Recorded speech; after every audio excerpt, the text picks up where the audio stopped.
One thing I always find kind of interesting when you're working with a new artist is that kind of feel out where it's like, Yeah. what's your page rate? And it's like, well, what's your budget? And Yeah. that's sort of like awkward dance between two people.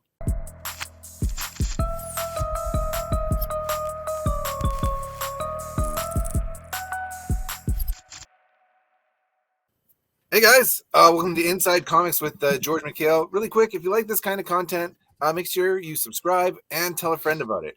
Today, I'm super psyched. I'm joined by Brandon Starocci. Sorry, man. Either way works. Yeah, either way works.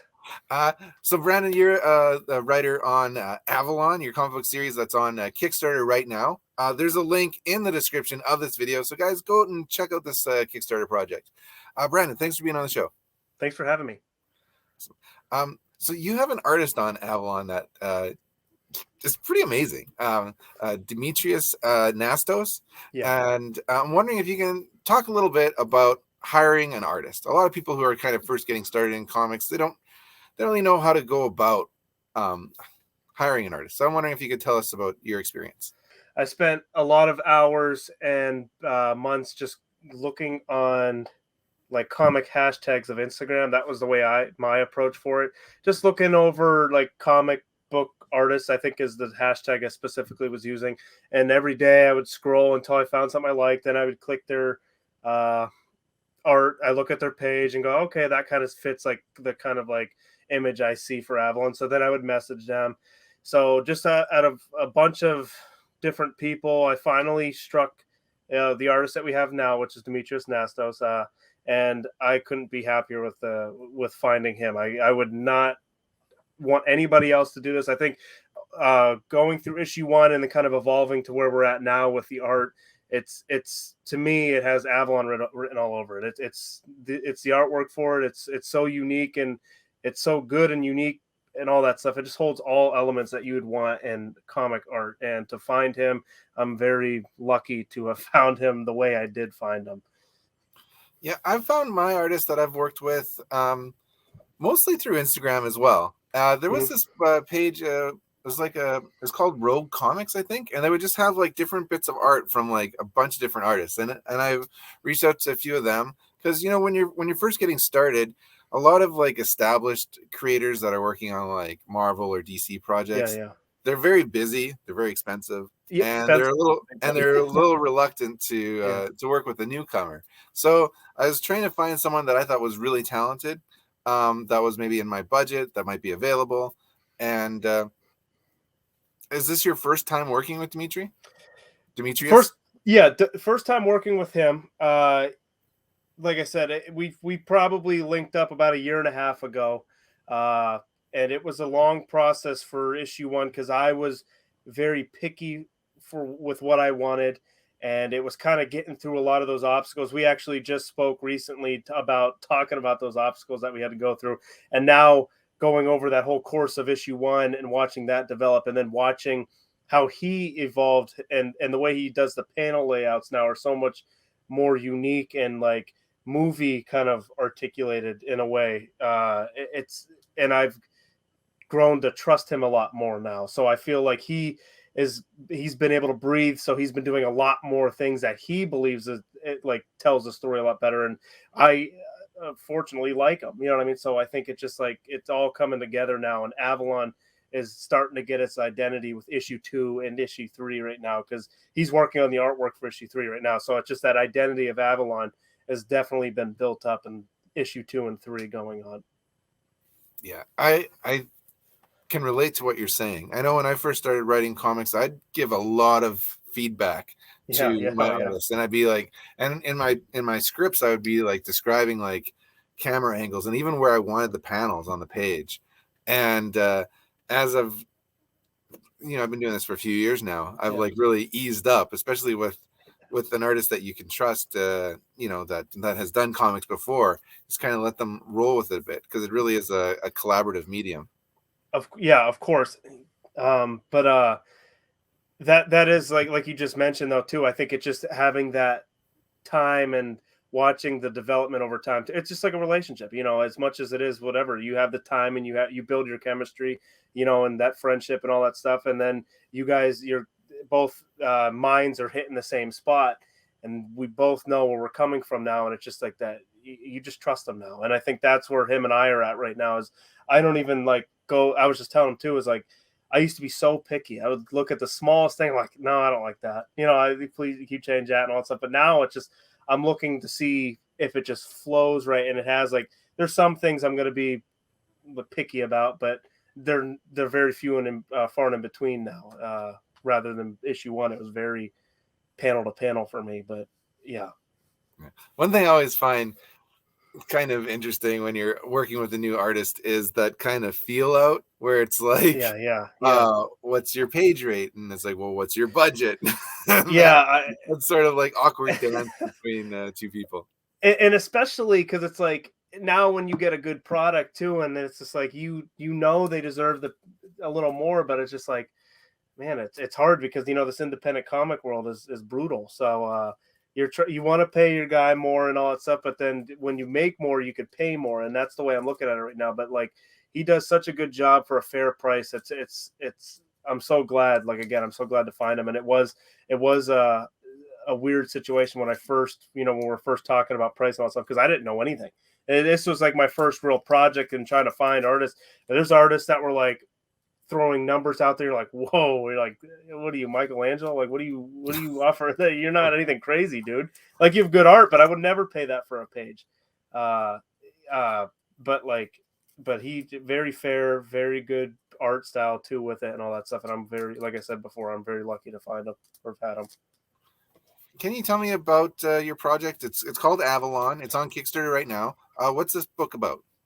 All right, so this book is a post-apocalyptic kind of genre. You follow 3 brothers, family and 3 brothers and all that stuff. It is the focus point, and you're following. They're a dysfunctional family before the apocalypse, and kind of like in issue 1, we touch and show you a bunch of things that they're dealing with as a family. Kind of like similar how everybody has their family problems and all that stuff, but you know, obviously it's a little more elevated with the storytelling aspect of it. Also, you're following this family. They have problems. Instead of being able to just hide from each other for a while, they're forced to deal with it with each other because the apocalypse kind of comes in now.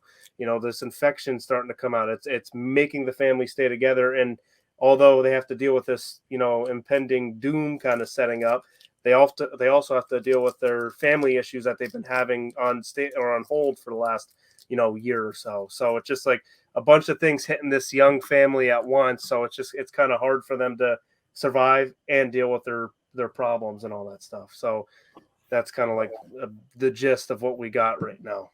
So what kind of apocalypse are we talking about? What kind of pandemic? Is this like zombies or what? Or we'll confidently say like zombie genre. So it's going to be in the zombie genre. We're not going to it's going to follow a traditional zombie route, but like with our own kind of twist to it. So I guess if you're a zombie fan, you're going to like this is kind of like the market where the people were kind of marketing it to.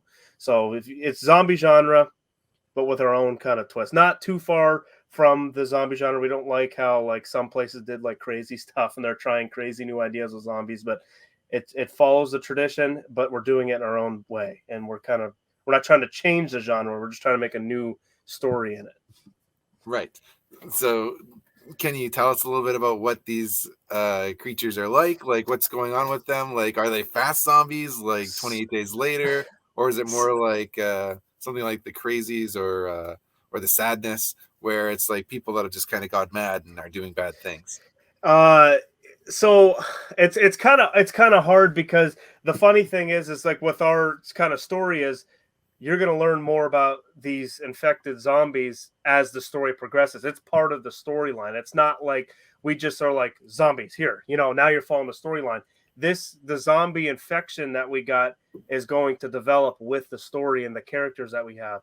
I'm not saying that these zombies are like they have a comprehension or anything like that, but it's something that you're going to see how these infected zombie, you know, people, I guess is basic way I'll put it, are different from others, but they still hold those traditional values. So I would tell you a little more, but it'd almost be like spoiling it. Like just reading it, you're going to see how they're different with the story as the story progresses itself.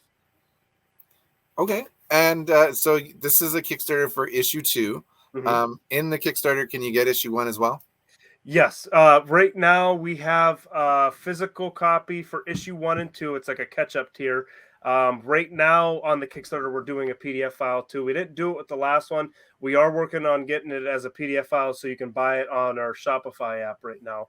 Issue 1 for people who don't want to read physical copies or whatever, for whatever reason they want a PDF. We understand that there is a market for PDF people, so we're gonna make it a PDF on our Shopify. But yes, you can get issue 1 and 2 in a bundle. Check that out if you haven't gotten it already. But yeah, you can have that. And you said that issue 3 is in development right now. How big is this series?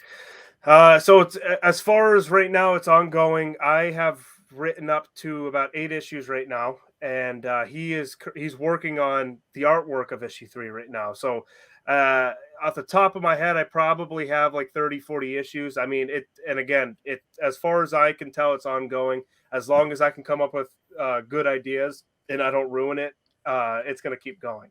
So yeah, that's what I got right now. That's cool. Well, that's exciting because I always like longer format stories. So yeah, that's fun. We're very excited for issue 2. Like we were talking about earlier, with issue 2, we really found our identity with Avalon now, with the art style and the storytelling aspect of it all. We have a great team around us, with people around us, editors, Dingfelder being a part of the co-writer, and then the artist. We're all kind of a team in this, and that's one element that we're trying to hold true to this whole project, is trying to make it a team effort. This isn't anybody's individual project, and so we want to keep it. And especially with my thing, since being the creator of all this thing, I have a lot of wild ideas, and I like keeping people around me to make sure I don't go too far left or right. I'm just like, I grab this idea, and make sure it's in the middle, and we kind of push forward to it. But yeah, I think if you liked issue 1, you're definitely going to like issue 2. If you have not read issue 1 yet, definitely get issue 1 and 2, because issue 2 is a follow-up to issue 1, and issue 2 is a very exciting issue. It's pretty. There's a lot of exposure and a little bit of action there as well that you're going to get. Yeah, I really like that you've kind of started with the emotional element, and that seems like your focus. And that's what's going to resonate with people at the end of the day, is who these characters are and what their emotional journey is. Because, at the end of the day, zombie stuff and horror elements, that's going to draw people in to check it out, but it's not going to resonate with them. And they're not going to come back for future issues if they don't connect with the characters.